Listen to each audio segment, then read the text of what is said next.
Welcome back to He's a Giant, a pod that's always on time about the Giants and college football and stuff. Thank you to Chris Rossetti for joining us as always. I'm your host, Sal, with my co-host Monty. How's it going, man? What's going on, man? Yeah, finally have gotten some Giants news since the draft, and we're gonna go over it.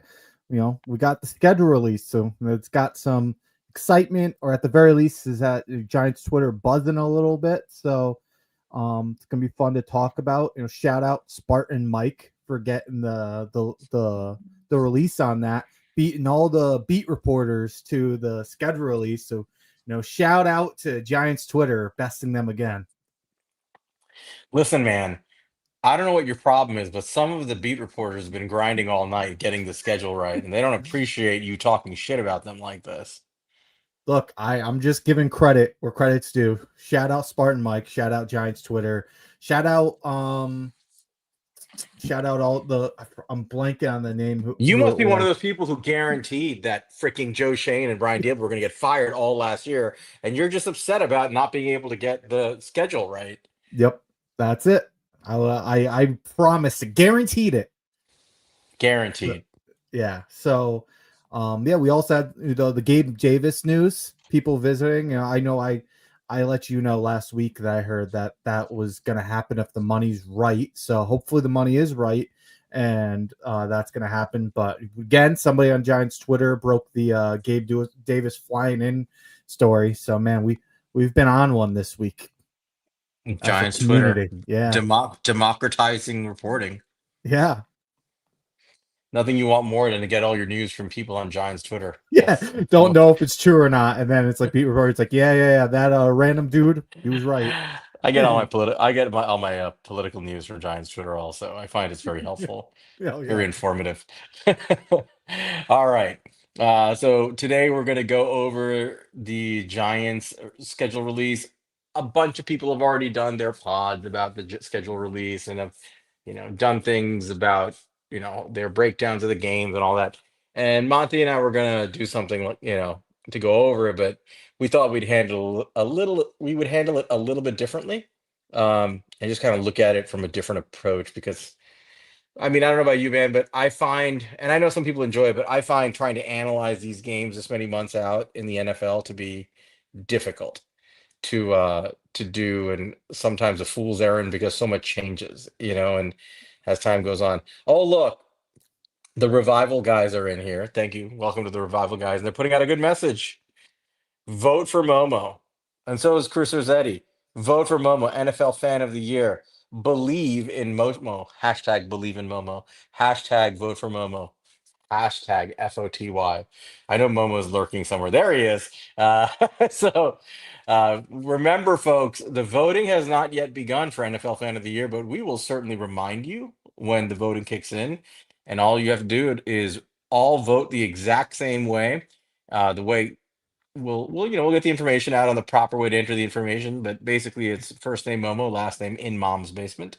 And there's an official email address for the vote for Momo agenda. It is MOMOFOTY01 at gmail.com. That is MOMOFOTY01 at gmail.com. But don't worry, folks, we will remind you when the time comes.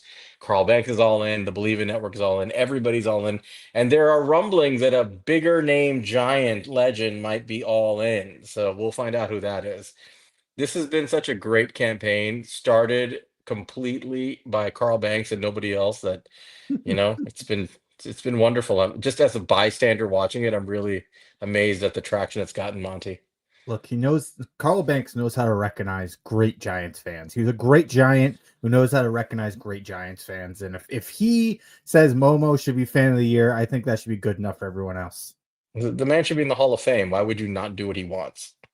Yeah. He's also freaking huge. The dude was a linebacker in the 80s. Don't say no to that guy. He wants you to vote for Momo, just say yes. He's a nice guy. All Got right. our guy Well, Diggy in here, 19 and 0. welcome to you.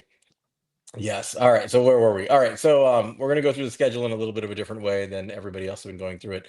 But before we do, like you said, there's not much news, but there's the Gabe Davis stuff. I do want to talk about that really briefly. I know you've been talking about it. Your scoop suggests that it was something possible. Now it sounds like they had dinner with him. Um, I'm not a huge Gabe Davis guy, like in terms of just individually as a player in a vacuum, but I actually think he could make sense for the Giants because I like the idea of having another large bodied, tall receiver on the outside, to really mix and match our wide receiver room. And like we've talked about, gives more snaps to Malik Neighbors in the slot, allows different alignments and personnel groupings to be used, and you can rotate him with Wandale and Slayton. And I think that there's just a lot more flexibility to the offense. Where are you with the Gabe Davis stuff? Yeah, man. I think it's a grab, and I remembered it was Abdul Carter MVP. James had it. I wanted to give him credit. He was the one who had the scoop on the visit.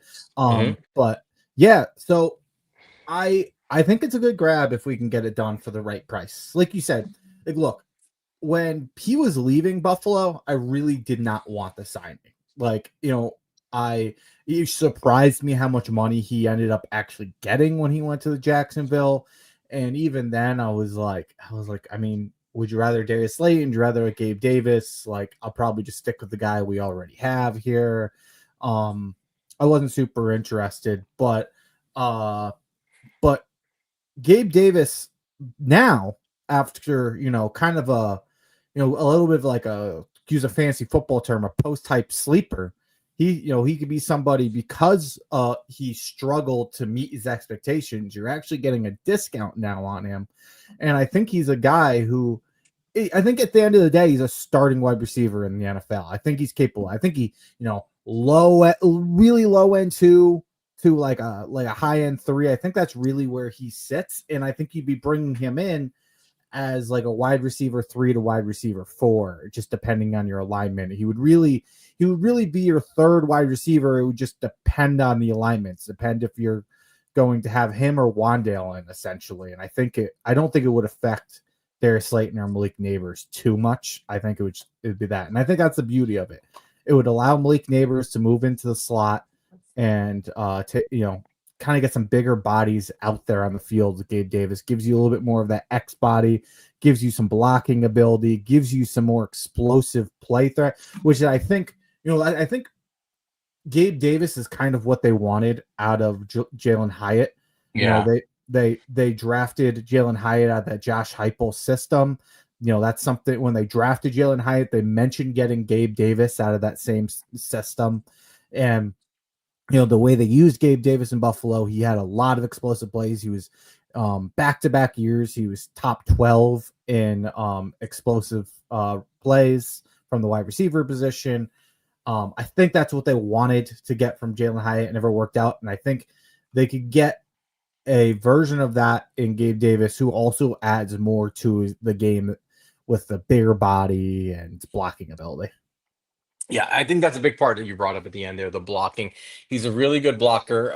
I don't know what blocking scheme we're going to be running. It's going to be interesting to see, but if you're running, outside zone, I think Gabe Davis is the kind of guy who can really do a good job helping in the run game.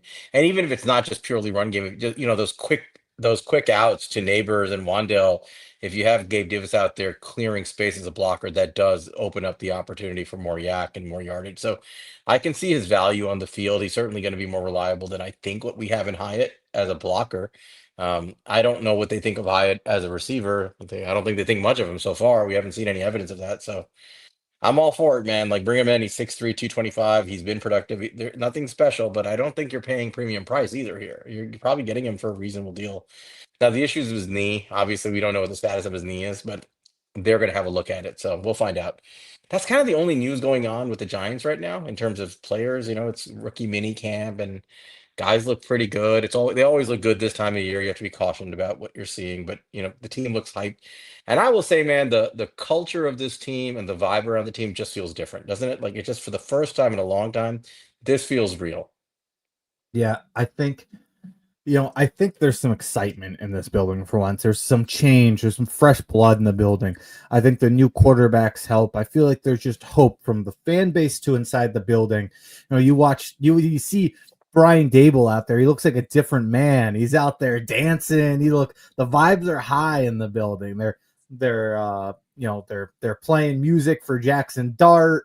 Everything looks good, man. I'm the schedule is a tough one, and we'll get into that. And hopefully, the vibes can carry over. But I love to see the vibes high right now. Let's talk about that. We're going to get into the schedule, but I hear a lot of comment about like, oh, it's a tough schedule. Well, we knew it was a tough schedule. It was Yep. going to be the hardest schedule in the NFL. It's apparently like one of the hardest schedules over the last several years in the Yeah, NFL, last five uh, years. something like that on paper, right? Mm-hmm. But like, isn't that what you want, Giant fans? Like, it's year four of this regime. It's Brian Dable and Joe Shane's fourth year. This is fully their roster. They've actually turned it over in some ways multiple times. They've got their guys, they've got their quarterbacks, their veteran, their rookie quarterback. They've got playmakers, you've got neighbors. It's not like they've been doing nothing, right? Like they've been adding players for years. And their theory of the case, again, when they sat down with John Mara at the end of last season, was clearly we've done an okay job here. We just don't have a quarterback to put it all together. And they've committed heavily into that quarterback room. I'm fine with it, man. Bring it on. I think this defense is built to win. I think this offense is built to put up some more points than we're used to. I don't like using the word like I'm not scared or whatever, but I'm not overly bothered by this schedule. I mean, I'm all for it, especially with those first two division games that we'll get to in a second. Whatever. It's a hard schedule. Who cares? The Giants should be a hard team for these teams to play. The goal should be that all these teams play the Giants that week and they come out the other end feeling like fucking shit. They should feel like a truck ran them over, right? That's the Mm-hmm. goal of this season. Like the win-loss record matters, but that's what you want to be. So I don't care about the schedule. Bring it on. Yeah, I hear where you're coming from. I'm just so tired of what's the term for it? Like moral victories. Yeah, like I'm so tired of moral victories and like when it and like we we competed so with a team that was better than us. So really this was a win for this team. I'm tired of that bullshit, man. It's year four, and I do want to see this result in wins on the schedule. I don't care who we're playing. I want to see this team win fucking football games. And Then win honestly, them. and at this point, I want to see Brian Dable and Joe Shane succeed. You brought them back. I want to see them succeed at this point. They picked their quarterback. That's what I want. But the reality is they're not gonna be able to just roll through this season and anything can happen, they'll be back. I don't know what it will take to bring them back. That can be debated on, but they can't go 1-15 the way back. It may not it's not probably it's not gonna take 12 wins to be back, but there's somewhere in between there where it's gonna take something for them to return, and having the schedule definitely makes that harder. So what? I Yeah, mean, I'm seriously. fuck it. No, I got you. So what? Like, at some point, man up and face what you got and play every week. I forget moral victories. I'm tired of taking solace in those moral victories. I'm tired Mhm. of looking at fool's gold and calling it a treasure, right? Yeah. Beating the Minnesota Vikings and that historically bad defense. Yes, it's a playoff game. Yes, it matters. We were all hyped, right? But anybody objectively watching that game knew you were facing like just one of the most horrific defenses you've ever seen. I didn't want to look at that and feel like, okay, we've made it. You knew that you were facing shit. And Mhm. yes, Daniel Jones played out of his fucking mind. He gets credit for it. But everybody was wide the fuck open the whole game long. That defense was terrible. You knew it was fool's gold. You knew a lot of the wins in 2022 kind of fool's goldy, right? They were weird wins. Mhm. And granted, they played well and they put themselves in a position where, you know, one bounce here and there got them a win. You get credit for that. Those wins still count, but it never felt real. Not to me, like at least in Yeah. 2022, and I know not to you either. That's when you and I became friends, right? We kind of Mhm. knew like this is not replicable. This is you have to take a huge jump from here. I don't care. I want this to feel real. I want wins against the best. Go up against the best and walk away with the W. It's high time the Giants did that. This used to be a proud franchise where it didn't matter who we faced. It didn't matter who was on our damn schedule. We went into their house and won games. We held our serve. And I want it to be like that again. So bring it on. Let the schedule be nasty and mean and tough week to week and get your wins. Yeah, I mean, to be to your point, like, look again, I don't know what win total it's going to take, and there's more than just wins and losses that's going to dictate if they come back. Obviously, that's a huge part of it, but you're going to feel a lot better if it's 6-7 wins. You're like, yeah, it's 6-7 wins, but we beat the Packers, but we beat the 49ers, but we beat the Broncos, whoever it may be. If you get those type of wins, to your point on the schedule, it's like, yeah, we won 6-7 games, but we beat some fucking good ass teams. Yeah. But I mean, I wanted both. I want both of those Hmm. things, right? I want to beat the good teams, and I want to win enough games to be competing for a playoff spot. I want it all, and as a fan, you Yeah. should all want it all. So I'm all for it. Hmm. Bring it on. You think those guys? Look at the culture of that team compared to what it was in years past. Do you? I mean, are you paying attention to who they brought in? Five new starters on defense. Five. Colston, Alexander, Carter, Adebo, and Holland. Five new starters. I'm talking probably big impact players, every one of them. Five new starters on defense. You brought in three new quarterbacks, including a guy who's won a Super Bowl and is probably going to make it to Canton one day.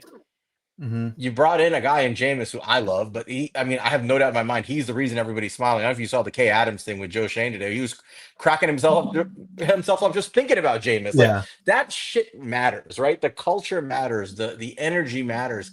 Those guys aren't walking into this saying, "Oh, I hope we win 6 games." Fuck that. They're walking in thinking we're gonna win every game, and I want Hmm. that mentality. So no, I'm all for it, man. I don't think those guys are looking at their schedule scared. I think the team's looking at the Giants right now. If they're being objective about what this roster is and what this defense can do to you, they should be scared. They should be scared about what this defense can do to them. And I think we should use that to jump into this schedule. Yeah. So one thing I want to say before we jump into the schedule, I want to plug. I know you and I talked about it, and Sal won't be able to make it tomorrow, most likely, but tune in tomorrow. We'll go live on YouTube. It's gonna be around 12:30 p.m. If you guys seen it, there was something that went around on Giants Twitter from Brainy Ball, it was called, and you see this list of their top 10 graded players ever using their system. It's Jackson Dart, 100, number one score, Lamar Jackson, Jalen Hurts, Ben Roethlisberger, Patrick Mahomes, Sean Watson, Cam Newton, Kyler Murray, Josh Allen, Drew Brees. So obviously a very, very impressive company for Jackson Dart. And I know that caught a lot of attention from the Giants Twitter community and all of that.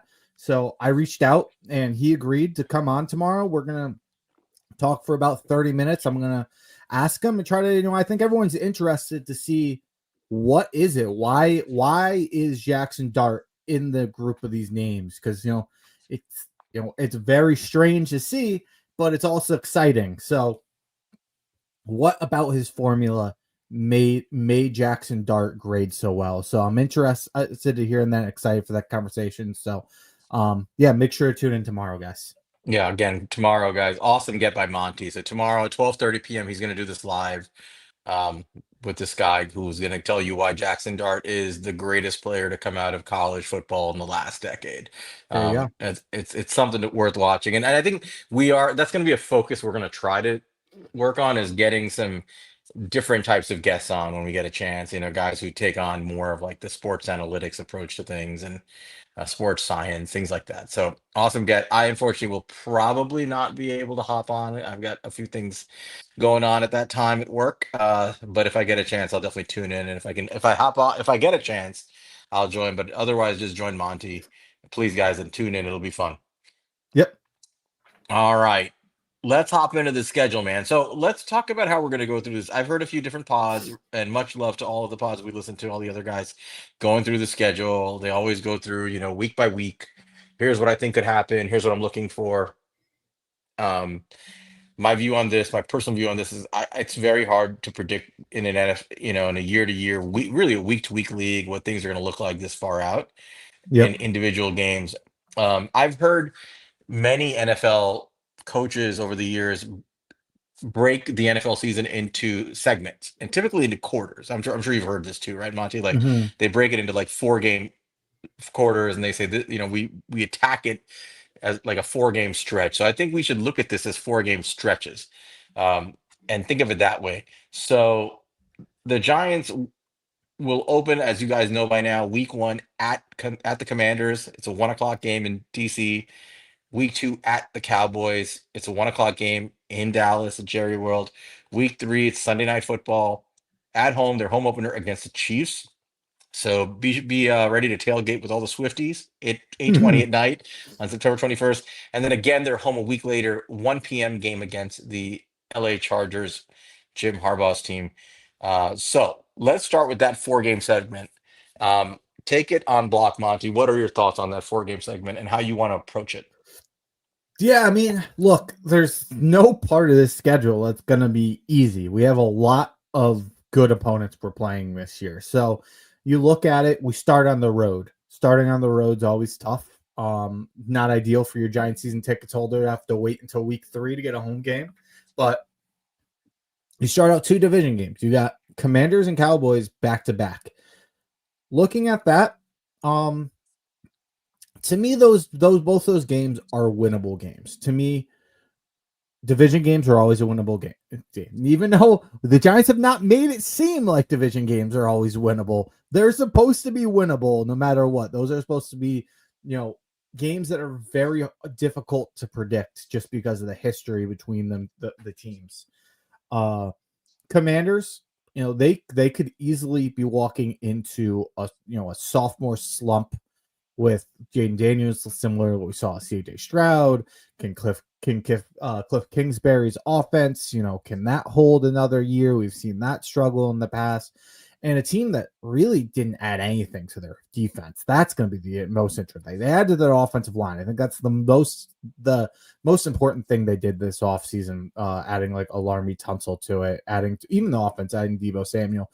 But they lost Jonathan Allen. I know he was hurt last year, but he's not coming back, and they really didn't add anything. They got Trey Amos in the draft, but that defense isn't much improved. And that's really an area I felt like kind of a team that overperformed last year and likely won't have the success they had last year on defense. Didn't feel sustainable, at least in my opinion. So I think that's they're Cowboys, Dak early in the season, so he's going to have that injuries coming off of. And then, you have a chance to prove yourself with the Chiefs and Chargers at home. Two very, very good teams. Can you show up against those guys in a home game and, prove kind of what you're talking about, prove to your fans that this team is for real. So I don't know. What are your thoughts on it? So the way I'm looking at this is holistically, again, looking at the four games. Number one, I'm thrilled that we have two road division games to start the season. I know some people don't like it. I love it. And I'll tell you exactly why. If I'm game planning as the Giants, I know what I'm getting with Dak Prescott's Cowboys, right? And I don't know exactly what this new head coach Schottenheimer's bringing, but I don't imagine, they're going to change it so much that Dak Prescott suddenly playing a different brand of football. I think you kind of know what to expect there. I know what their defense likely will bring. I know who their personnel are because they haven't changed anybody, right? They haven't Mm-hmm. really added anybody on defense. The Cowboys haven't. So I know what I'm dealing with there. With the Commanders, same thing, right? Like you kind of know what you're dealing with. I don't. Cliff Kingsbury is not a man who has ever adapted, right? So what he showed you is, I mean, unless he dramatically changes his approach, it's probably going to run the same kind of offense this year. They definitely with their personnel additions are digging into that philosophy, right? They brought in Debo because they run a ton of screens. They want to run more screens. They're like Mm-hmm. their offense is going to be similar. They didn't add much to their running game, although the kid from Arizona they picked up late in the draft is actually pretty good.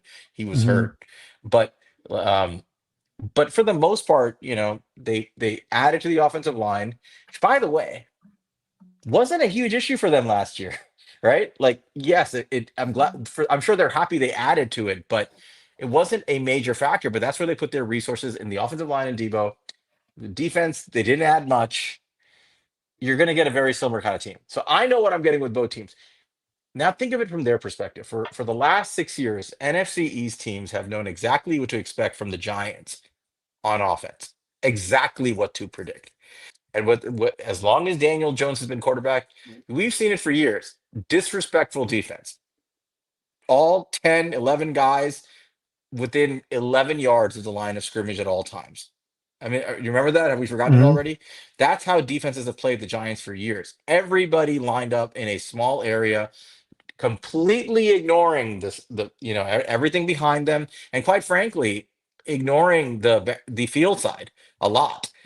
Disrespectful defense, knowing that Daniel Jones just was not going to beat them, was not going to take harder throws, was not going to be able to see things beyond a certain point. It significantly hampered the ability of the Giants to call plays. It hampered their run game. It changed things, and I think these defenses have gotten used to that. What can you do now, right? If you're one of these defenses, the Cowboys, for example, or the Commanders, even, how are you playing the Giants with Russell Wilson at quarterback, with Malik Neighbors, and the same crew essentially, but with Russell Wilson starting as quarterback? Are you gonna be able to play like that? No, I mean, and if you do, what does Russell Wilson do best, right? He deep he ball. throws the deep ball, right? He throws that beautiful the beautiful moon ball down the sideline. He will recognize a matchup on the sideline that looks favorable, and he'll launch that sucker if he sees a matchup. And he's going to have Malik Neighbors and Darius Slayton streaking down the sideline a lot. Or if they get Gabe Davis in here, he'll have Malik Neighbors, running that slot fade a lot. I have Hmm. no doubt about it. He Uh, loves that slot fade. and he loved it in college. He just Hmm. wasn't able to do much of it last year. Yep. If you're the other defenses and you try to play the Daniel Jones Giants like approach against Russell Wilson, he's going to beat you over the top. Even if they try it, they'll get burned quickly. And then what are they going to have to do? They're going to have to go back to a standard, defense that's more respectful of the quarterback deep. And I think it's going to open up the run game. I really believe that. I I think, fully agree. I think you're going to be able to see our offensive line look better in the run game. You're going to be able to see Tyrone Tracy, who has great vision for a guy who just started playing running back, and Cam Scadaboo, who has excellent vision for a running back, both of whom will now get space. You'll be able to see these guys really work the middle of the field as in inside zone. They'll be able to run outside zone because they'll be just more space out there. They'll be able to mix up their run game quite a bit, and I just feel like I don't think these defenses are ready for what the Giants are going to bring. It's going to be different. Right off the bat, I think that's different. I don't think teams can approach the Giants the same way. Um, on defense, meaning our defense, we've been soft in the run game, right? For years, we haven't been able to stop the run, and we've struggled for various reasons holding teams down because of that. Look at our front now. You've added Colston, you added Alexander. We both love those guys. You have Dex in there. You're going to rotate Kayvon and Burns. You probably are playing Abdul Carter wherever the hell he wants to. I heard Joe Hmm. Shane talk about it today, where Yeah. essentially he was saying what we were talking about. I'm just gonna, we're gonna just put him where he needs to go, right? Like he's Yep. gonna move him around. He can play off-ball linebacker, he can play edge, whatever. And you've added guys to the secondary who can ball hawk. I Hmm. I just feel like the NFC East early on is not going to know what to do with this changed roster. And I'm loving the idea that we could get these guys early. These are also, in my opinion, the two most vulnerable teams to get in the division. Um, get them on the road early, punch them in the mouth when they're not looking, and walk away with 2 wins. That's what I'm looking at. I mean, the other two games we can get to, but to me, if I'm Brian Dable and Joe Shane, I'm looking at this saying these teams have no idea what we're about to bring. Walk into their house, take 2 wins from this division early. That sets your whole season up, and they don't know what to expect. We have the element of surprise. So that's how I'm looking at the first 4 games. The last 2 games, the home games, they are. I'm not going to say they're gravy, but you got it. Those first 2 games are really important because they're division games. The last 2 games, you have two advantages. One, um, one is a home opener for what it's worth. I don't know if it's a big advantage for the Giants, but the second game is a West Coast team flying for a 1 o'clock game. Historically Yeah. speaking, that's tough on the West Coast team. So I know everybody looks at those 4 games and says, "Oh my God, the Giants could go 0-4." Yeah, anything can happen. I'm looking at those 4 games holistically and thinking, I think the Giants can go 3-1 because of all the reasons I just laid out. So what do you think about that? No, I thought you laid that out well.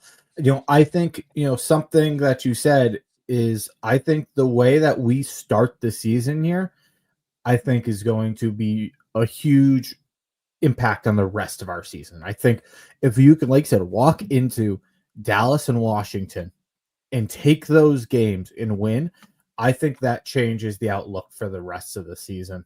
Um, I was trying to see if there's anything as far as before the Chargers come here. They play 4 o'clock on Sundays, so nothing crazy at home. So, um, nothing where they're going to be doing any layovers though in Philadelphia or anything like that. They're going to have to be traveling across the country, like you mentioned. So, like you mentioned, teams struggle with that. So that could be a game we could steal. Chiefs be have a down year? They played down to their opponents all last year. They came away and won it every single time because that's what Patrick Mahomes does. And reality is, you'll probably do it to us too, but they played down to their opponents last year. Will they do it again this year? Maybe. Um, and I also want to touch on kind of the two things you were talking about, how this offense is going to succeed. You know, Russell Wilson has a lot of flaws in this game. Russell Wilson is far from a great quarterback anymore. But I will say, I still think Russell Wilson is a top 5 to top 3 even deep ball passer in the NFL still. I think that is a very, very elite trait of his deep ball. It is, I think it's underrated, even though people appreciate it, I think it's underrated at this point. And I think they look at like what the Philadelphia Eagles do. And I know that their offensive line is ridiculous. They have Jeff Stoutland. It's different. It won't be the same. They have AJ Brown and Devontae Smith. They have Saquon Barkley now. But I think there's a level of that where we could do where Jalen Hurts punishes teams with the deep ball, with the verticals down the sidelines, and it opens up their run game so much. And I think that there's an aspect of that of what we could do. And another thing that I like about it, outside of the fact that will make it so they have to respect our pass game, as you mentioned, and it will lighten up the boxes and give us room to run. If there is a situation where the holes aren't there and we feel like and times we've just had to get away from our run game because there's nothing to find, I think adding a guy like Cam Scadaboo gives Yep. you the ability to, okay, they aren't there, fine. Cam, put your head down, get yards where you can get them, and hopefully we'll break a few here and there. But I know you're gonna get the tough yards. That is an aspect that he's gonna bring to this game, and I think when the running lanes are harder and harder to find, he's a guy we'll rely on more and more. Scadaboo is a key addition to this team. Forget what you thought in the draft, what you wanted. Like, they knew what they were doing when they took Cam Scadaboo. They clearly Mhm. identified him as somebody who fits what they're trying to do holistically on offense, and that's kind of what I wanted. Right? I wanted them to have a plan. Um, and I think some of the stats back up what you're saying. Right? It's worth going back to what he did in college. Cam Scadaboo last year was number 3 in college football with 1,202 yards after contact. 1,202 yards after contact. He Yep. was number 2 in forced missed tackles with 103. He was seventh best running back in the NFL in college football as a receiver with 1.95 yards per route run. That's, I think, the best metric to measure for that. He had 21 rushing touchdowns, 21 and 3 receiving. His yards after contact per attempt, 4.09. That's elite. His elusive rating, PFF has this special elusive rating on how many, missed tackles he forced and whatnot. 140.3, elite. He was elite in the rushing game in zone. He was elite in gap. He's kind of a do-it-all, good vision running back who forces a ton of missed tackles and is really good in the pass game. What he lacks, his weaknesses, are that he doesn't have necessarily high-end speed. Hmm. He just doesn't. That's not his game. And he, as we talked about, is kind of a scatterbrained pass protector, which I mean, that to me has to be worked on and made Hmm. acceptable in camp. It has to be because that's going to be something that keeps him off the field. But to your point, Cam Scadaboo is the kind of guy that you just give the ball and say, if somebody gets their arms on you, break the tackle and drive forward for 4 more yards, which is he does, right? That's what he consistently does. That's a big weapon to have, and I do think that you're going to have more running ability with Russell Wilson back there. Yep. I agree with you. So, so I like these 4 games. I don't know what I don't want to get too much into the record prediction. Everybody's heard me already. I'm 10-7. I Hmm. don't care what anybody thinks. I'm gonna go with my most optimistic view right now, and I'm saying 10-7 because why not? I actually think this team can compete, and I've given you guys my rationale for that. I think that this is an offense that can put up 20 to 22, 23 points per game with Russell Wilson, and I think this is a defense that can average giving up about 20 to 22 points per game themselves, despite having a tough slate of opponents. I think this is ultimately close to a net 0 points, 4 points against team over the course of the year, plus or minus 30 points or so. That's my prediction.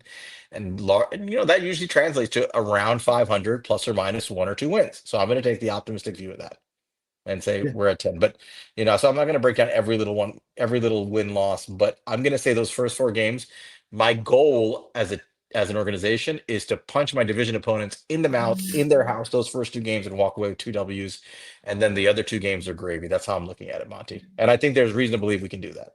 Yeah, and as a team that got their butt kicked in the division last year, that's critical for this regime is to go in there and start getting division wins.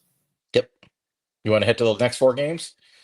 Yeah, so if we get into the next 4 games, obviously one of the most winnable, if not the most winnable game on this schedule at week 5 with the New Orleans Saints. But I personally think even with that there, you could argue this is the toughest stretch of the entire schedule. The 100%. the Saints, you got to win that game, and I think it's a very winnable game. Derek Carr just retired, so we won't even know who their quarterback is. It could be Tyler Shuck, it could be Spencer Rattler. They could sign somebody, they could trade for somebody. We They don't love know. Tyler Shuck, so it's hard for me to imagine it won't be him, but Yeah, yeah. but then we'll have Eagles Thursday night football at home. Then we travel to Denver. Then we travel to Philadelphia. That's a brutal 3 game stretch. That's tough. I mean, any way you slice it, you got the Eagles twice. I hate it when they do this, by the way, when you have the division rivals in like 2 out of 3 weeks or something. Yeah. I just hate when they do shit like that. But whatever. I'm sure there were reasons why the NFL schedule makers had to do this, but there's pros and cons here, right?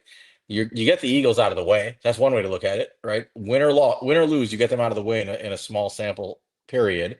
Hmm. Um, I kind of wish we weren't flying to Denver in between the Eagles games. That's the killer there, Yeah. and that's brutal because I want to say that's a Sunday game after the Thursday game, right? So you have a little extra time, but then you come out of that game and you got to come back a week later and play the Eagles at home. Um, to me, Monty, the goal in this stretch. So let's just assume for a second the Giants. Let's just assume they figured out a way to go 2-2 in the first 4 games, right? I'm more optimistic than that. I actually think they can come away 3-1 in the first 4. But Hmm. let's just say they come out 2-2. This is like you said. This is a game. This is a stretch where you have a division rival, your toughest division rival twice. You have 3 home games. I'm sorry, 3 away games, and one of those away games is in Denver, which is always a tough place to play. I mean, my goal as an organization, honestly, in this stretch right here, has nothing to do with wins and losses. I want to make sure my players come out of this healthy. That's how Yeah. I'm looking at this. This is the scheduling, the Thursday night game, the back and forth to Denver. To me, the most important management of this period is managing the health of the roster. So what I'm doing, if I'm Brian Dable, and maybe he doesn't have to, maybe he won't do this because he's trying to get his wins, right? But what I'm doing programmatically looking at the entire season is I know this is my hardest stretch on paper, and it's just my hardest stretch in flying, in road travel. The opponents are tough. I'm going to try to sneak out a win or 2 here the best I can. But what I want coming out of these 4 games is I don't want any major injuries, and that's hard to predict. That's hard to protect against. But I'm rotating a lot of players, especially on defense in this stretch, Monty. I'm keeping guys. I'm fairly fresh. I'm letting guys share reps here, and I'm giving guys a lot of breaks on the sideline. During this 4 game stretch, I'm mixing up my roster as much as possible and maximizing the play time of my players. That's how I'm looking at it. Yeah, and I think with the next stretch we talk about, that's something we're really going to have to keep in mind is we have such a late bye and injuries at this point in the season without that bye week as a week to kind of like get fresh is going to be a factor. And so, yeah, I think, thinking ahead at this point is something worth keeping in mind. I think that's valid. Um, but yeah, I mean, just looking at the schedule as a whole, Eagles are a damn good team. Um, you should at least get that Saints win. Can't blow that Saints win. If you can walk out of here at least 1-3, at least you get the Saints win. But Denver, Denver's a winnable game, but I think traveling, cross country for it is really tough. They have a damn good defense, and Bo Nix played really well that last year, but you could see a sophomore slump out of him as well. We'll see, but they added to that offense, so I don't know, see what that looks like, and then yeah, the Eagles have had our number. Again, it's just a damn good team. It's one of the best teams in football. It's hard, It's still it's still a division rival, yeah, but and it is yeah, I mean, and unless your team is like a rollover play dead team like it was the last couple of years, the Giants, unfortunately, um, division games are hard. I don't care who you are, Mhm. I don't care who you are. Division games are tough, and I expect those Eagles games to be hard-nosed games. I don't know who's winning those games. Obviously, the Giants will be big underdogs in both, but I expect those to be tough fought games.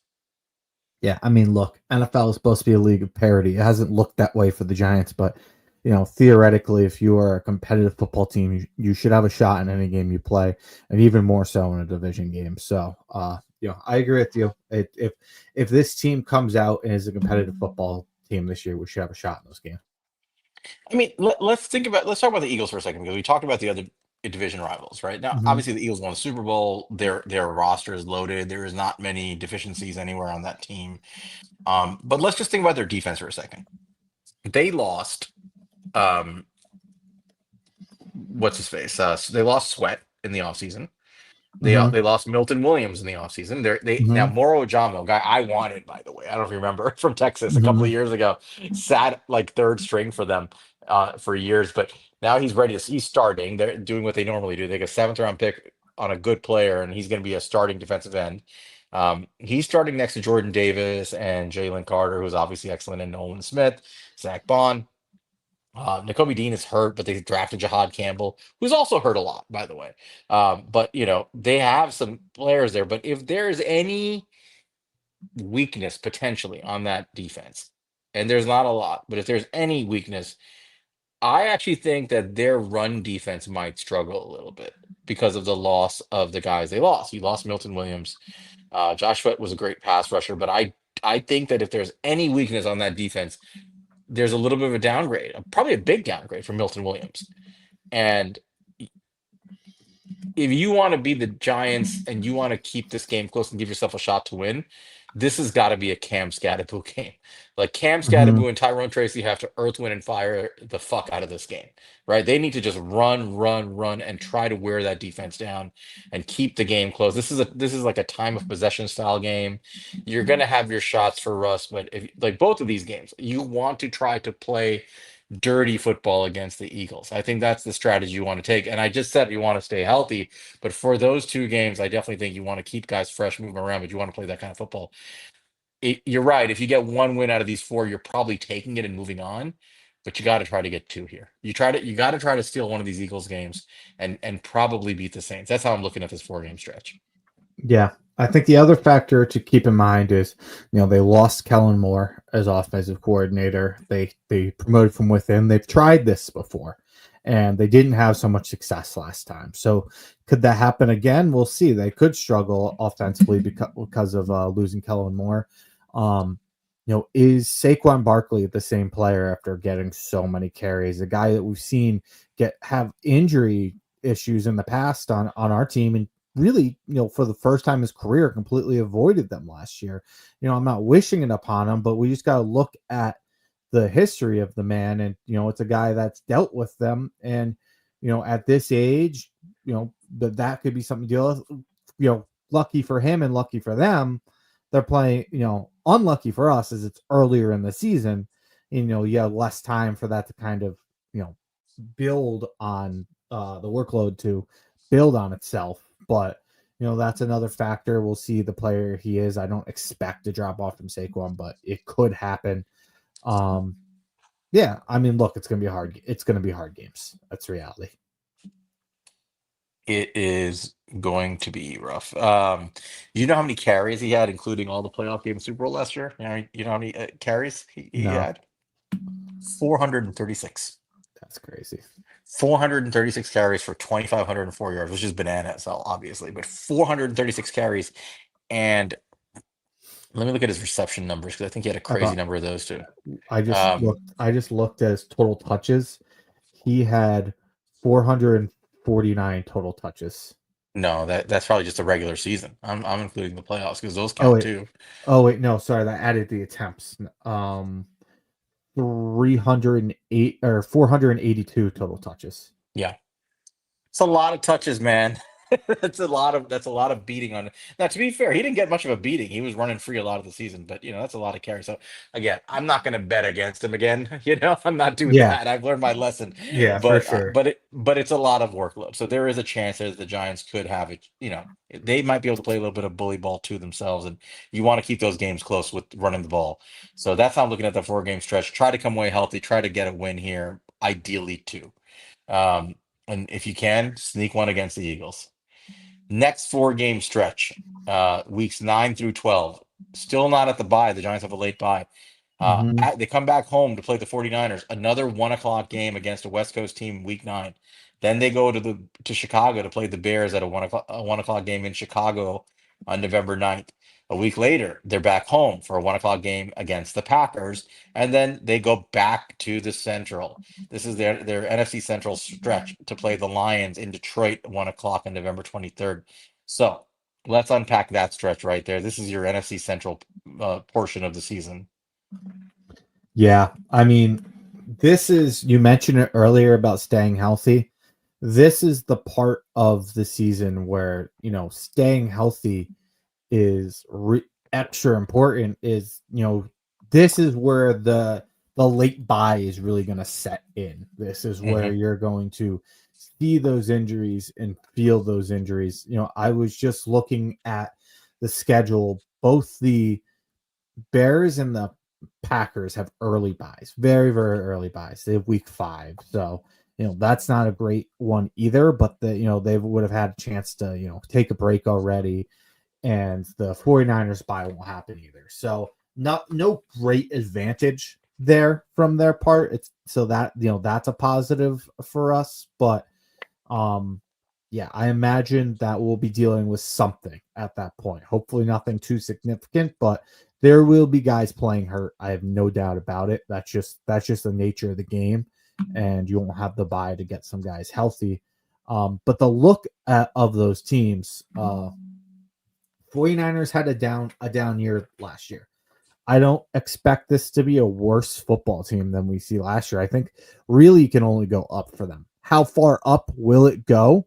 Can we get back to, you know, the team that we saw in 2023? I don't know. I don't expect it. Maybe somewhere in between what we saw last year and what we saw in 2023. I think something that's realistic. They did get Robert Saleh back, which is going to be huge for their defense. I think that was probably the biggest addition of the offseason for them. Um, Chicago Bears, again, new coaches. You have Ben Johnson, and he brought in Dennis Allen, I believe. They made a lot of changes there to that Chicago team. That should be a good football team this year. But again, it's new. We haven't really had a chance to see it, but that could be one to worry about. And Packers, really good defense. Never know what you're going to get from Jordan Love.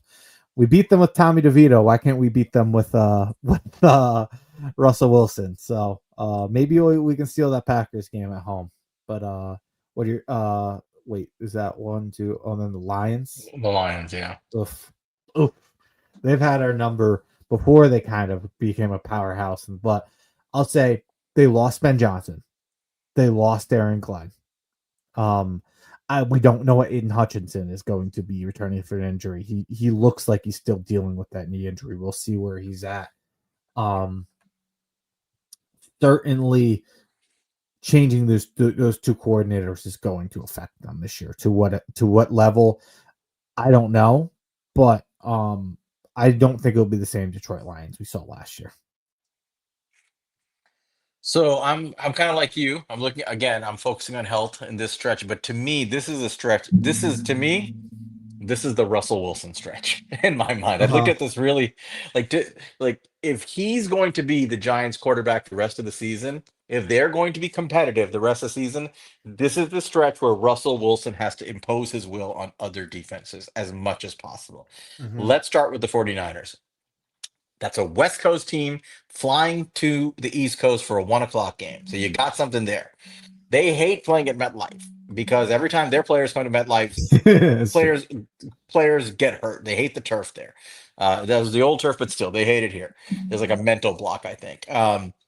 They're not the same roster they were that went to the Super Bowl a couple of years ago. They've lost a ton of players, and specifically, their secondary has been gutted, like gutted the last couple of years, and they haven't done much to replace it. If you really look at it, I mean, they got a bunch of guys who are really unknown back there. And I don't know, they may be good, they may not be good.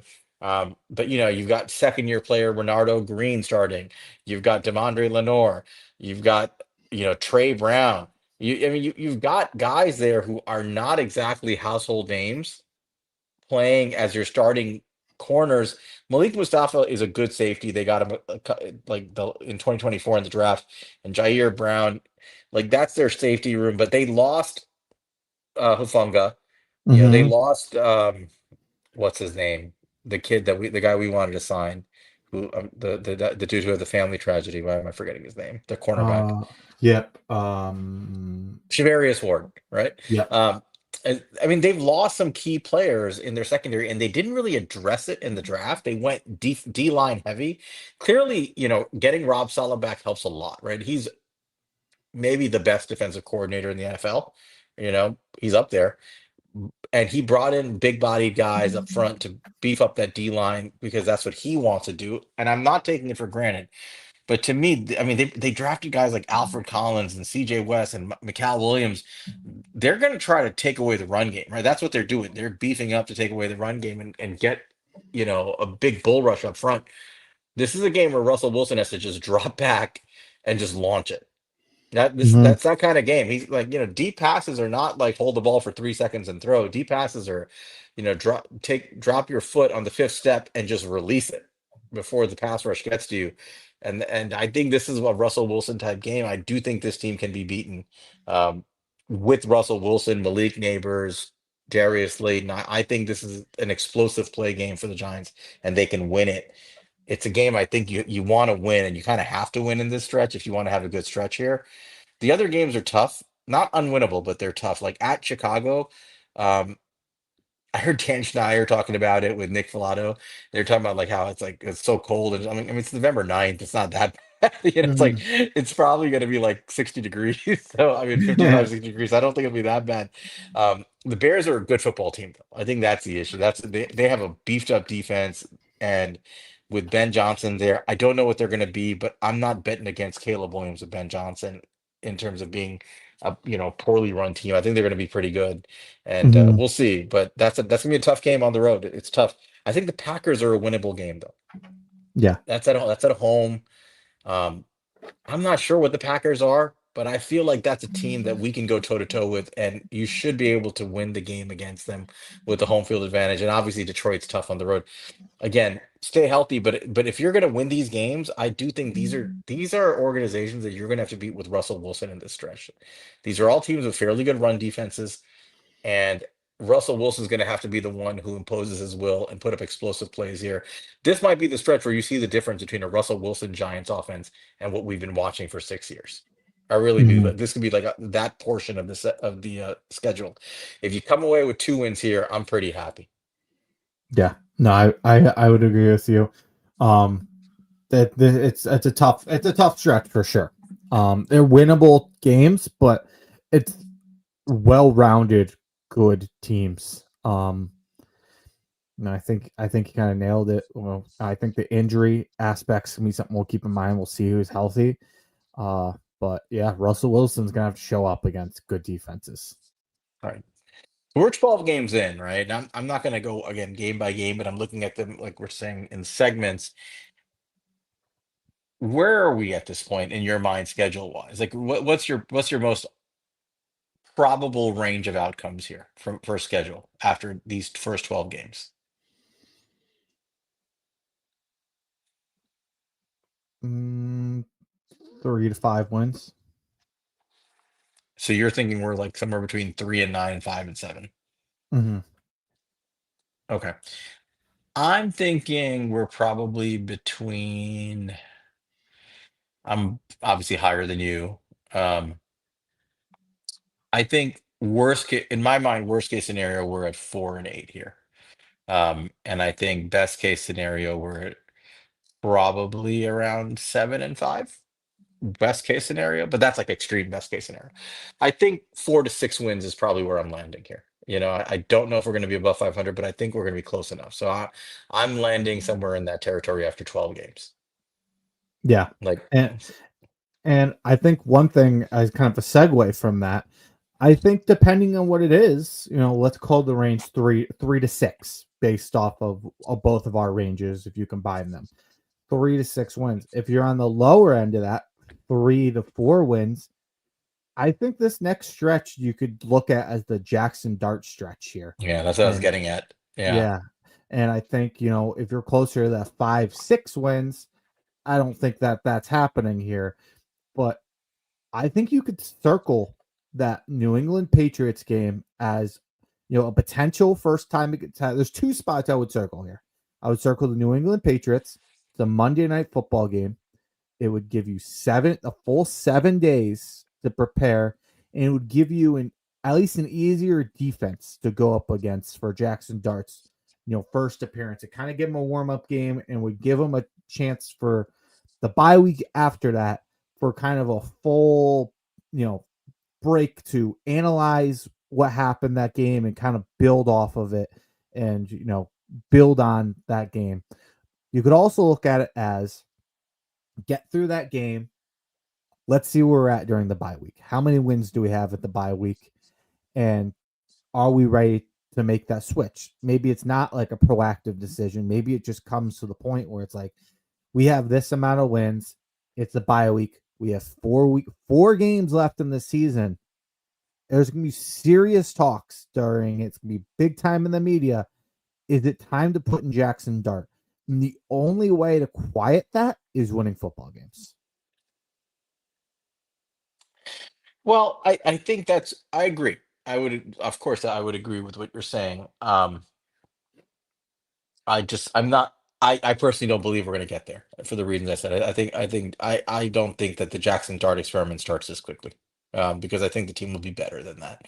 And that's a good thing, right? You don't want the Jackson Dart experiment to start too soon, right? As a Mhm. Giants fan this year, you want the team to be so good that Jackson Dart can just take his time developing, right? Yeah, we have plenty of time to watch him. So, um, but let's go to the last 3 game stretch here before the bye. Let's call that a segment, the 3 games in the bye. So, week 11 through 14. Week 11, I'm sorry, I'm sorry, we did 12, week 12. I'm sorry. So we have the Patriots week 13. Probably should have added that to the segment. Let's just call that what it is. It's just an at New England game. It's a game the Giants should be favored in, I would imagine. Mhm. Maybe. Yep. Um, and then you got the bye. So And, and bonus, we don't have Primetime Jones for we don't have Primetime Jones for any of these games. That helps a it. lot. So you're 13, you've played 13 games, you're at the bye. I think it sounds to me like you're thinking we're somewhere between 4 and 6 wins at this point through the 13 games. That sound right? Yeah, I would say so. And I think we're probably between 5 and 7 wins through the bye. And I'm leaning more towards 6 to 7 wins through the Hmm. bye. Um, then you get the last 4 games. And this is where it gets fun. I think if the Giants are at least six, if they're at least 6 and 7 going into the bye, and they get that late bye week 14, if they can just get to 6 and 7, I don't think Jackson Dart's playing this year. I really don't Hmm. believe that. Um, because those last 4 games are, in my opinion, this is the run the table segment of the season. And that's what I'm looking at. And it sounds crazy. It may sound crazy to people, but I think these are four games the Giants can run through. Week 15, they're home against the Commanders at 1 o'clock. I don't give a shit what the Commanders did last year. We're beating their asses again this year. We're beating them twice, in my mind. Um, weeks, I know, and I know how you feel. You say we're going to split the division games, but Hmm. that's a team that I feel we can take on. Week 16, they have the Vikings at home 1 o'clock. We both like JJ McCarthy, but he's a rookie, really, playing in his first year essentially in a new system. I don't know what the Vikings are. Again, I wouldn't bet against Kevin O'Connell, and they're definitely going to be a tough matchup. But you're at home. Your team should be gelled up at this point. I like our chances in a home game at this point, especially if you're competitive through the season and this game means something. Week 17 at the Raiders, the time to be determined. We don't know what day that game is because that could be, this is when we get into the possible Saturday flex games. And then week 18, the Cowboys at home. I'm telling you, Monty, the way I'm looking at this is if we're at least like 6-7, this is where I'm getting my 10 wins from. I think if the Hmm. Giants enter the bye 6-7, I think Russell Wilson's playing the rest of the way. I think we're running the table these four games. That's I'm just to me, this is the playoff push period right here. You have a shot at it. You have a hungry team that's been waiting for this. A lot of talent on this roster, a lot of young players who've never been there, some good vets mixed in, and a veteran quarterback who has won a Super Bowl on your roster leading the team at this point. To me, this is the stretch where you go out there and you start really beating the shit out of everybody you play. And I'm thinking of this as the stretch where you run the table. Yeah, I mean, look, there's two ways to look at this. Either they struggle, like we talked about, and it's 4, 5 wins, 3, 4, 5, whatever it is, wins to start the schedule. And it's pretty clear we're probably looking at Jackson Dart these final four games in that case. But if we're what you're describing, 6, 7 wins, maybe fives at middle point, we don't know what's happening there. Probably not though, because you're hoping to win out to get 9. Anything less, probably in 6, 7 wins, you're probably looking at Jackson Dart here. So, but like you described, if you can get 6-7, 6, 7 wins, if you can get through that gauntlet with that, and you're looking at this schedule, I do think that sounds doable if you of what you've done in the past. I mean, think about it. Just think about the advantage. We've been screwed in that last four about where our bye week fell. We're dragging, trying to make it to the bye week, just survive, get some rest for our players. Now we're there. We got there.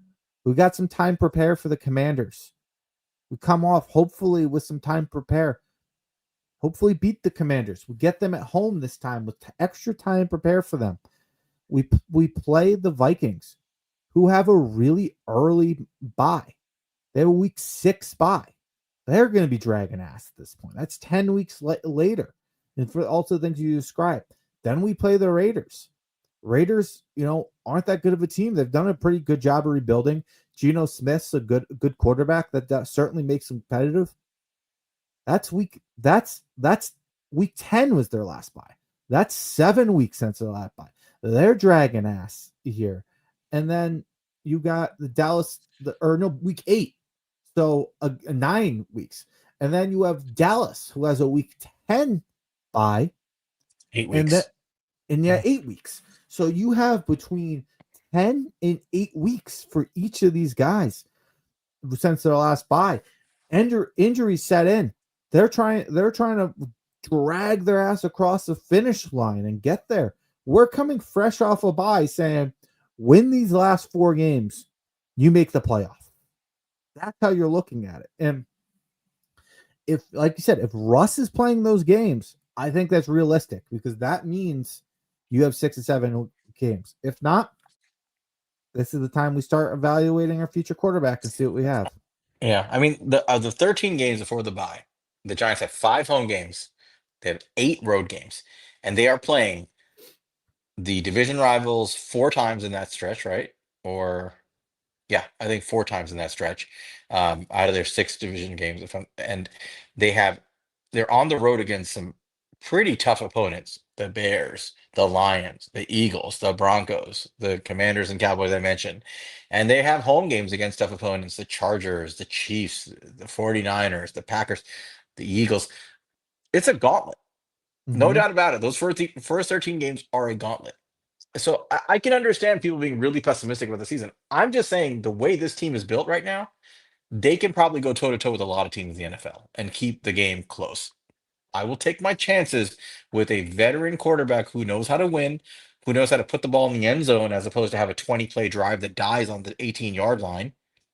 Right. I know a quarterback who actually can create explosive plays, who when he gets in the red zone will be able to put in the end zone, probably know how to get that slot fade to Malik Neighbors in the back of the end zone, probably know how to throw that ball up to Theo Johnson over the middle of the field, even though he doesn't use the middle of the field that much.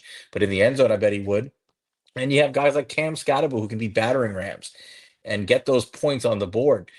I think they can survive those 13 games and be close enough where Russell Wilson can be the starting quarterback for those last 4 games. But I think that it's a razor's thin margin. I think you get to 6 and 7, you feel like you've won a lot after those 13 games and Russell Hmm. Wilson starts.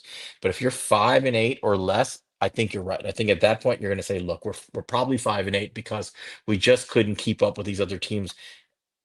That's reason enough to say, let's see what Jackson Dart can do with this offense, right?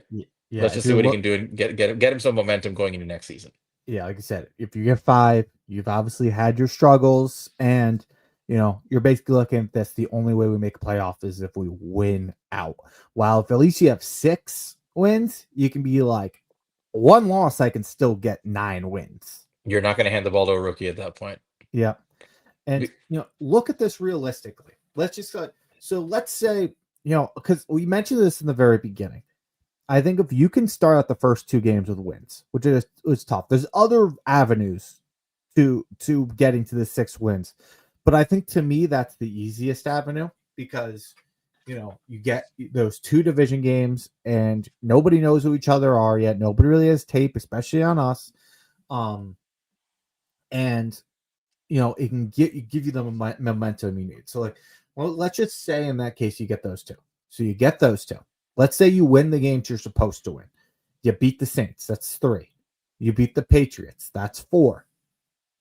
So you're sitting there and you have 4 wins. And then basically to get to that 6 win margin by the bye week, you're looking to get 2 between the Chiefs, the Chargers, the Eagles, the Broncos, the 49ers, the Bears, the Packers, and Lions. You just need 2 out of all those games. If you can start out the season 2-0, if you start out Yep. the season 2, and look, there's other avenues. I named a lot of games there. You can find, if you lose one of those, you can maybe find an extra win. There's other ways to go about this. But man, this schedule seems a lot easier to envision what we're talking about if you can win those first 2 games. Yep. And that's why we wanted to approach this in the segments form, right? Like the 4 game segments. I really think NFL teams think more like this. I've definitely heard coaches talk about this, right? I think I remember Tom Coughlin talking about this, how they viewed the season as like, back in the 16 game schedule, it's just like 4 game stretches. I think I've heard guys like Parcells talk about this. I've even heard, I think, Bill Walsh talk about this. I mean, it's just so hard to plan 16 games ahead in a league where injuries happen and things can change week to week that much. But 4 game stretches are more reasonable to plan for. And in that first, you're right, in that first 4 game stretch, you have a golden opportunity to set up your season. And it's the first 2 games. It's 2 games against division rivals on the road, against division rivals who are used to playing you a very specific way for the past 6 years. And don't tell me that they're new coaches. Quinn has been coaching against us forever in this division. They now have to face a completely different animal of an offense in the Giants, a completely different quarterback. And the Giants defense looks, I mean, it looks really, really dangerous. You have to come away with wins in those first 2 games, at least one, ideally 2. You get one of those first 2 wins, you got to take one against the Chiefs and Chargers. No way, no 2 ways about it, right? You got to Mhm. find a way to win one of those home games. But if you win both of those games on the road, your whole season is set up really well, Mhm. really well. And that's what it's all about here. It's about win your division games and win them early and send a message through the league. The Giants are not going to be favored in any of these games except for maybe like 1 game all year. I think probably that Patriots game is my guess is when they'll be favored, right? And they're on the They're road. It's probably not like a getting. point and a half difference. Yeah, it's not, but But Vegas will recalibrate very quickly if the Giants can win those first two games, all right? Hmm. Very quickly. I think a lot of the handicapping is just based on the fact that they were a 3-win team, and rightfully so. Look at the Giants roster. Does this look like a team that should win 4 games to you? I don't care what their schedule is. Is Hmm. this team built to win 4 games? I No, don't think so. no. I mean, it's a toughest schedule in 5 years. That's the tough part. But the roster wise, no. I mean, Yeah. we've had more success with worse teams. One thing I'll just kind of like mention too. We were talking about like where you are going into that bye week, and you say it's also like where you are going to that Patriots game. So because I mentioned that that could be a spot where you look to start Jackson Dart, and that's before you get maybe one of your wins, and that's not even a guarantee win. Like Drake, they improved that team a lot. Drake Mays could take a big leap this year. Who knows? But you might look at that, or if you have 4 wins at that point, like we mentioned, and we're talking the fifth is the Patriots, you're sitting in week 13 with 4 wins. That might just be like, go ahead and make the move then. So that's why it's crucial to be at 5 wins there so you can get to 6 and go in the bye week. Yep. And I think that's the name of the game for Russell Wilson is to keep Jackson Dart on the bench, right? Mm-hmm. This team, the whole team, the collective job of the New York Football Giants all year is to keep Jackson Dart on the bench. Don't give the coaching staff the opportunity to turn to him and say, "All right, rookie, it's time for you to play." Because what they're saying then is it didn't work with their veteran. You don't want to get to that. You want to be able to keep winning and let Jackson Dart learn on the sideline. That's the goal for the season. Somebody made a comment about depth. I think it was DK in the chat. The depth is key. The Giants have had problems with depth. There was a great stat. Forgot. It might have been Justin who said it on Talking Giants this week. I was listening to him. Said the Giants were last year. Here's a fun stat. And I mentioned this on the space with the revival guys today. The Giants were top 10 in the NFL in yards per drive and time of possession, both when Andrew Thomas was hurt and before he got Mm-hmm. hurt. When he was healthy and before he got hurt, I mean. So not just plays, not these dink and dunk 20 play yard, 20 drive, like 20 play drives, actual yardage per drive. They were like top 10, but they couldn't score points. Why couldn't they score points? Because Daniel Jones couldn't put the ball in the end zone. Let's be honest, right? Mm-hmm. That was other than 2022, he basically could just never put the ball in the end zone his entire tenure here. That red zone struggle of his was real, and defenses clamped up, and they just, the Giants couldn't produce points out of those drives. What that tells me is the offensive personnel and the play design was good enough to get you to the precipice of scoring points, and then you couldn't deliver, whether it was coaching or quarterback play, probably mostly quarterback play. That was the problem. That's probably part of what Joe Shane and Brian Dable told John Mara. Like, look, we're right there. If we had a quarterback who could put the ball in the end zone, we'd win some of these games. Right. So I'm hopeful about that. People will say, well, Andrew Thomas is always hurt. What do you like? The last 2 seasons have died because Andrew Thomas got hurt. True. The Giants have a plan for that this year. People may not like it, but here's the plan. You have Jermaine Illumer starting at right tackle, Andrew Thomas at left tackle. You probably still have Runyon, JMS, and whoever wins the right guard spot, right? Whether it's Evan Neal or Greg Van Roten or maybe the kid from North Dakota State, Kubis. Mm-hmm. Somebody's going to win that job. But they brought in 2 swing tackles, right? They paid money to Hudson and to Forsythe. I think one of them is going to make the team, probably Hudson. You also drafted Marcus Bowe. What position did he play in college? Right tackle, right?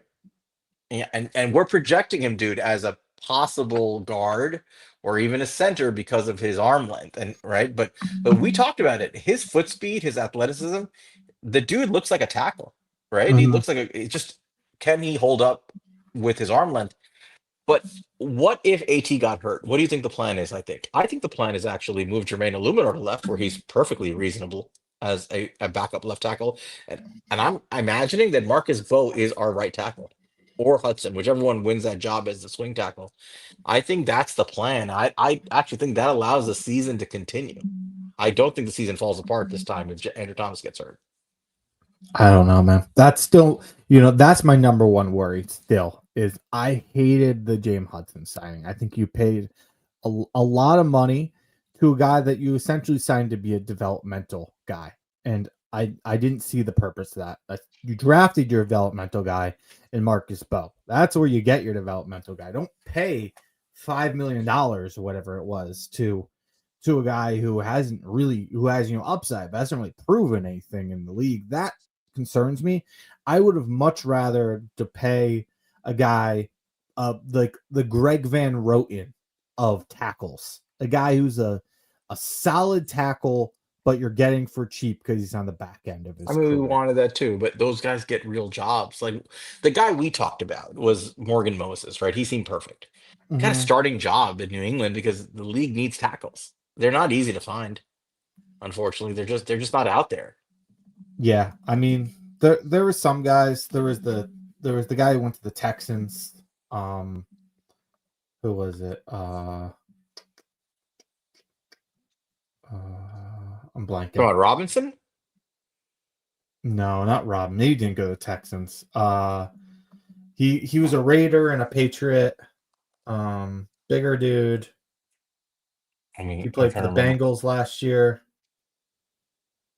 I'll say it when I Oh, think of oh, it. Oh, Trent Trent Brown. Brown. Trent Trent Brown. Brown. Yeah, Thank you. Trent Brown. Yeah. Okay, fine. He is there and he's gonna be backing up Blake Fisher. That's true. Hmm. Um, and I know that's a guy you had targeted. Um, fine. They like the guy they like, right? They paid Hudson. We don't love him, but they see something in him. I have more faith in Marcus Bowe. That's my point. I think you got Bowe here. I think the dude can play, right? And I think he can hold up at a serviceable level at tackle, right? I really believe that. And I think that's your plan. My suspicion is that in camp, he will be your primary backup tackle, specifically right tackle. And he's basically the emergency plan to play right tackle if Andrew Thomas gets hurt, because I do think Jermaine Illuminor is your backup left tackle. I would feel better about it if Marcus Bowe wins the job. I will not feel good about it if James Hudson's your plan. Yeah. I have a hard time believing Marcus Bowe is going to be lower on the depth chart than James Hudson. Honestly, I know they paid I, James Hudson, but I just think Bowe's a better player, and I think he'll outright outplay him. I mean, there just could be a reality that they try him at tackle, they see his reps at guard, and they like a lot more what they're seeing at guard, and they move him there. Right. We'll see. I just feel like they're actually better situated to handle these things this year than they have been in years past. I don't see this season falling off the rails. And yeah, I'm being hyper bullish, and everybody's saying like people are like they think I've got like some sort of fever that's taken hold of me. That well they're not used to me like this, right? They're used to me being miserably angry and pissed off at this team, and I usually am. I have been for most of my Giants Twitter existence the last 3 4 years because they've been shitty. Right? Mhm. They've been shit. They've been legitimately a shitty roster. The reason I'm hyper bullish is this is a good football team. I'm going to keep saying it. I don't care what the handicappers are saying. I don't care what other people are saying. Look at the goddamn roster. It is a good team. This is a Yeah. good football team. Is it perfect in depth? No. I'm not going to say it is. It needs time for that to happen, right? Teams don't get great depth all at once. You have to get good first. Once you're good, you can keep players and keep building, and like your good players become the depth and you add great players or whatnot. But this team is a good team. This is a good football team, and it has a veteran quarterback who is going to go to Canton one day, who fits what they're trying to do, and they have a rookie that we should be excited about behind him. I think this is a good football team. I think it's designed to win. I know the schedule is tough. I understand that. But a good football team in the NFL is a good football team in the NFL. They should be able to compete week after week and make it hard on their opponents. There is no reason Giant fans should be going into the season thinking, I hope we get 4 or 5 wins. I hope we get 6 wins. Fuck that, man. I want my team to go out there and win every single week, and I think every week is winnable. I really believe that. I think this is going to be a football team that is in games right to the last goddamn drive in almost every game. When Joe Shane said that crap last year at the bye, like, oh, well, we were in one close, like, it was all one score games. Like, you knew he was full of shit because we watched those games. Those weren't one score games in reality. They were getting their asses handed to them. I don't see that happening this year. I think this is a team that's going to be in games right to the final drive, right to the middle or the end of the fourth quarter. And I think when you get to that point, teams with quarterbacks who can make plays and teams with defenses that either take the ball away or get to the quarterback, they tend to win football games. This team is built like that. So I'm expecting a lot better than a lot of the handicappers are saying. If I'm wrong, I'm wrong. Whatever. Who gives a shit, right? Then the handicappers are right. But I really don't believe that. In my heart of hearts, I believe this is a team that's going to be competitive and win a lot of football games. Yeah. I mean, I think if you look at the team, we'll see what happens with the injuries and whatnot, and obviously that changes things. But the starting roster, I don't think there's a lot of blatant holes that you're looking at. You hope that, Deontay Banks can bounce back and have more success as a CB2. At the spot you'd look at. You look at the right guard spot, but I feel pretty good even if it's Van Roten starting. I look at that other defensive tackle spot. What is Darius Alexander going to be as a rookie? But they added some guys. I have decent amount of confidence in him. But overall, I feel pretty good about it from top to bottom. And then add on to that, you have Dexter Lawrence, who's a top 5 defensive player in all of football. He's truly, truly a stud player who can change games for you. I think Malik Neighbors can be a top 5 wide receiver in football this year. I think that's the type of player you're looking at. And so you have impact football players. Those guys can help win you games. And then you have good players around them. Well, they've been adding players for years, right? Mm-hmm. I mean, let's just take their approach for a second.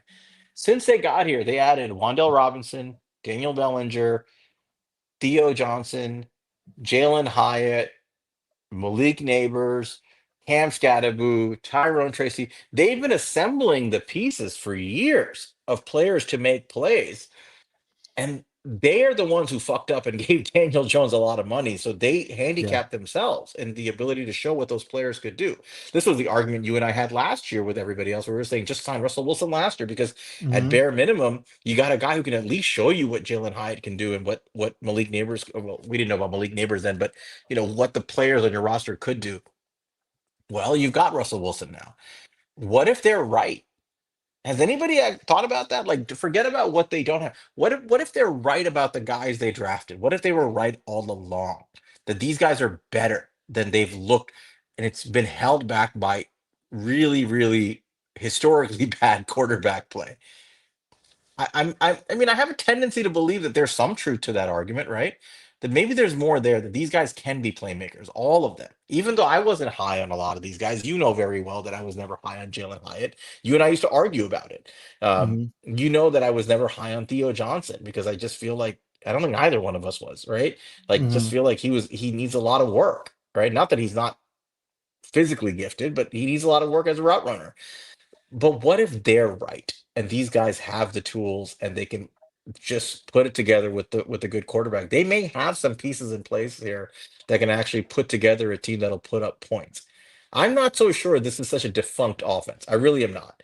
And I see there's discussion about, well, we don't have a run game. I disagree with that.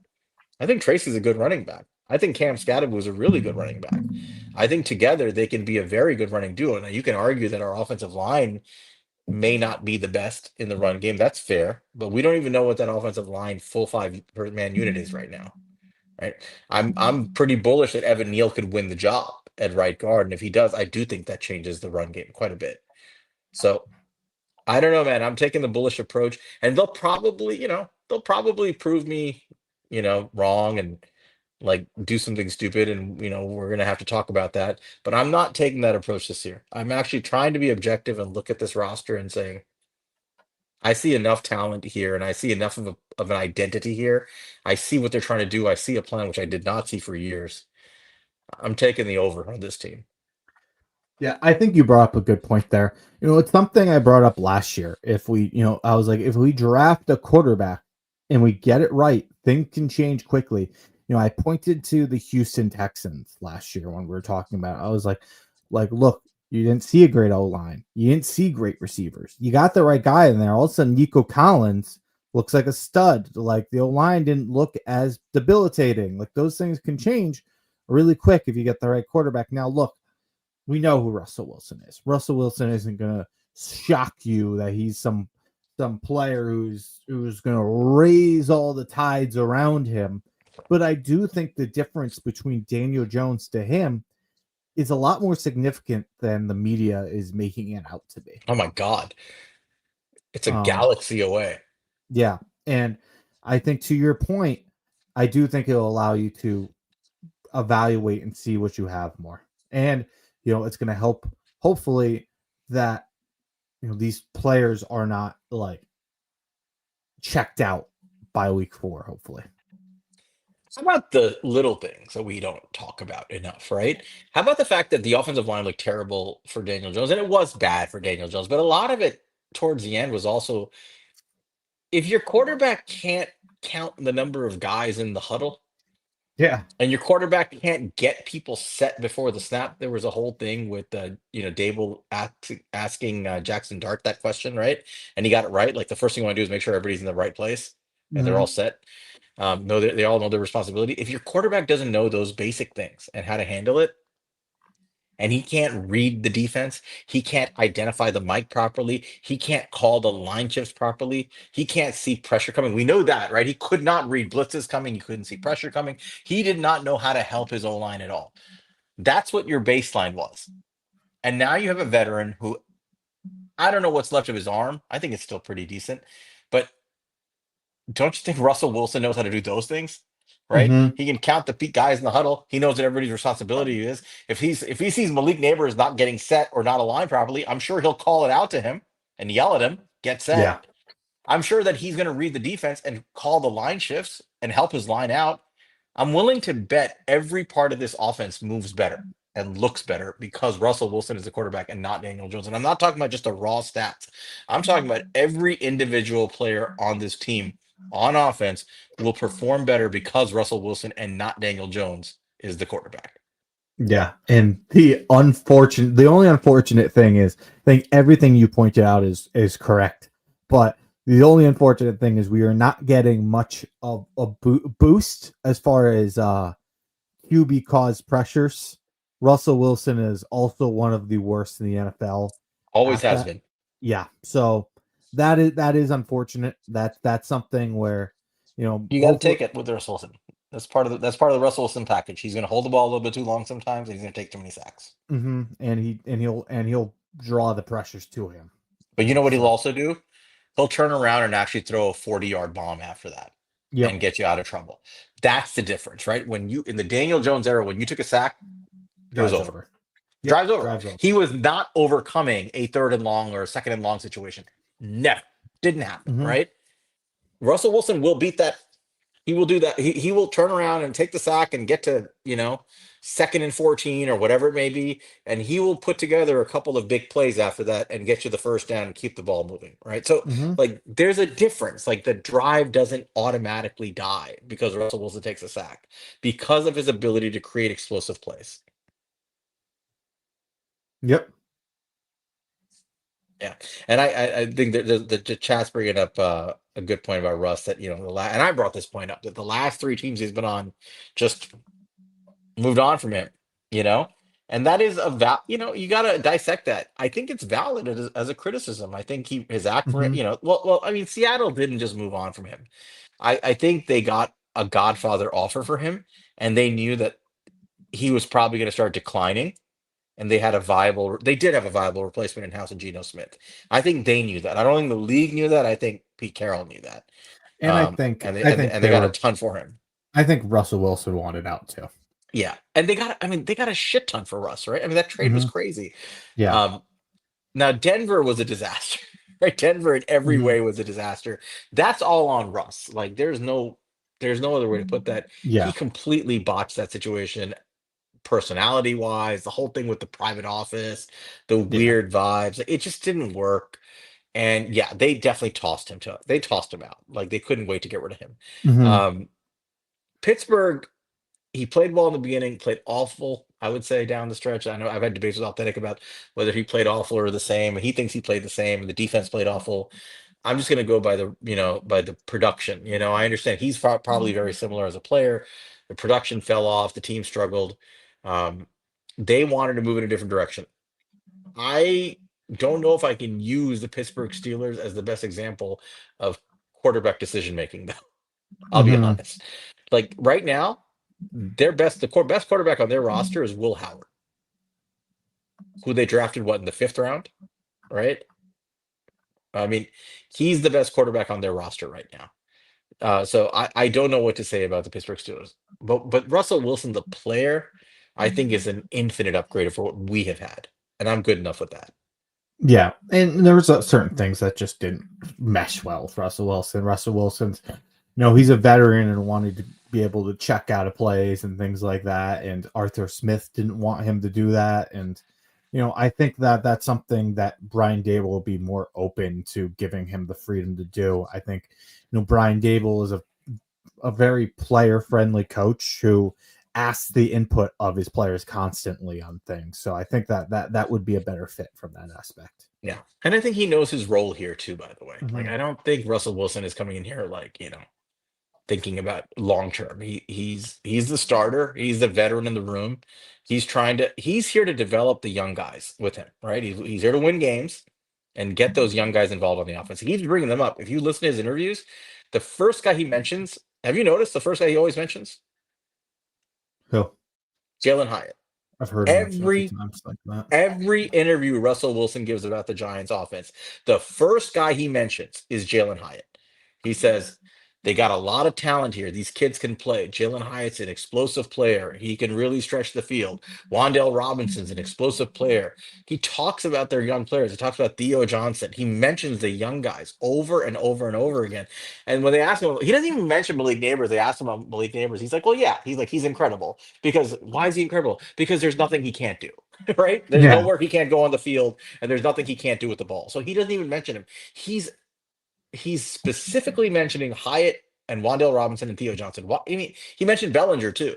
Why do you think that is? He's a veteran who knows his role. His role is to open up this offense and get those kids going and get this offense moving. Because I think this team believes in those players, and they think Russell Wilson can get them involved on the offense. So I'm kind of bullish on the whole team because I think there's a marriage here between the philosophical approach that Joe Shane and Brian Dable have had in building this roster for the last 3-4 years and what Russell Wilson wants to do.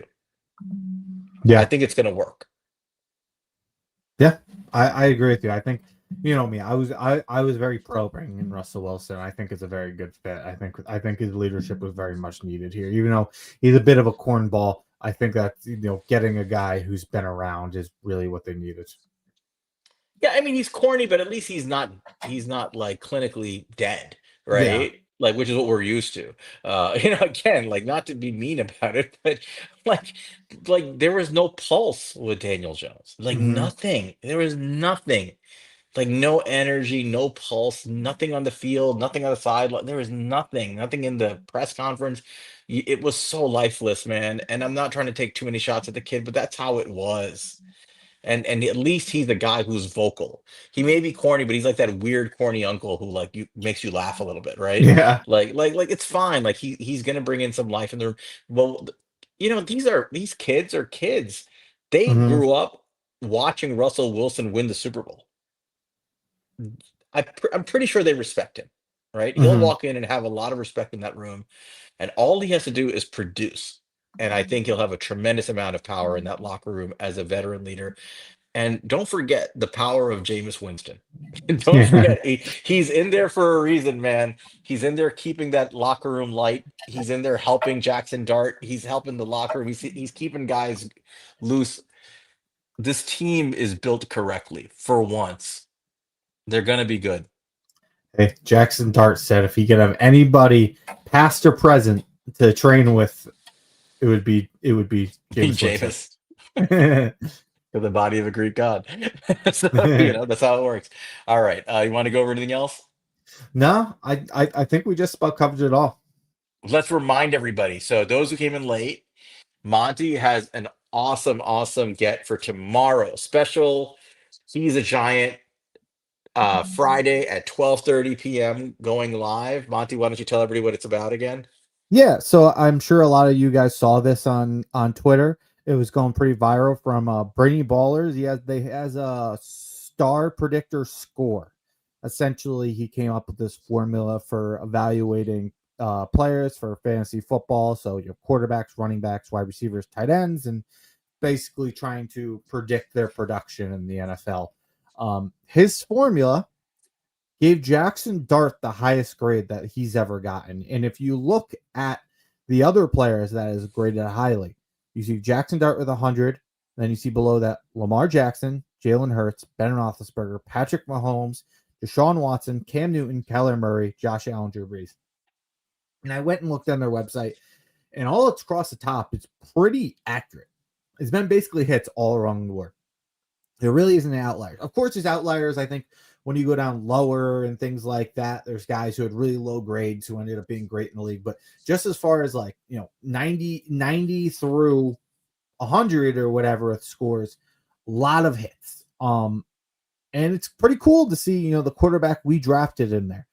So I'm going to have him on tomorrow. I'm going to talk to him a little bit about, what makes Jackson Dart so successful in his system, what he likes about him, and all that, and try to get to the bottom of this and just really understand why he graded so well. So, I hope Giants fans are interested in hearing more about that. All right. So once again, special edition of He's a Giant tomorrow, Friday at 12:30 p.m. with Monty and Brainy Ballers going over Mhm. why Jackson Dart's the best quarterback in the NFL. Yeah. So it should be fun for those interested. I'm curious. Like I said, I'll try to get on if I can, but I'm kind of busy at that time. I'll definitely tune in the best I can. But Monty's got this one, so appreciate you doing that. Um, Looking forward, this is kind of the dead period, so we're trying to get some guests on for some sports science stuff. It's not easy for some of these guys, but we want to go over some really cool stuff with you guys. And we're going to be starting our reviews of the 2026 draft class. And for once, I don't give a shit who the quarterbacks are. We'll do a quarterback episode, but I don't care. Look, Yeah. I'm pretty confident I'm not going to give a shit who these quarterbacks are. It would He's have to not a be giant. the He's Not a Giant episode of He's a Giant will be the Yeah. quarterback edition. And you know what? The only way it's going to matter is if we have such a miserable fucking season. Like, I mean, an all-time epic, horrible season. Like, I'm probably not going to want to even do the show at this point, like if it's that bad. Yeah. But we are going to go to the other episodes as well. So we're going to get started with that. Some sports science stuff. We're going to have some cool guests. Um, as always, thank you guys for joining us. And remember to share the tweets of this episode if you get a chance. Like, leave comments, subscribe on YouTube, Apple, Spotify, whatever you listen to. You can follow us at He's a Giant Pod on Twitter. Follow me at Queens_guy. Follow Monty at MONTCECRI5TO. I had a brain fart for a second. But thank you guys as always. Let us know what your ideas are and what your thoughts are. And until we see each other again, and we won't be doing it next week. Like again, tomorrow again is tomorrow at 12:30. But until then, go Giants. Go Giants.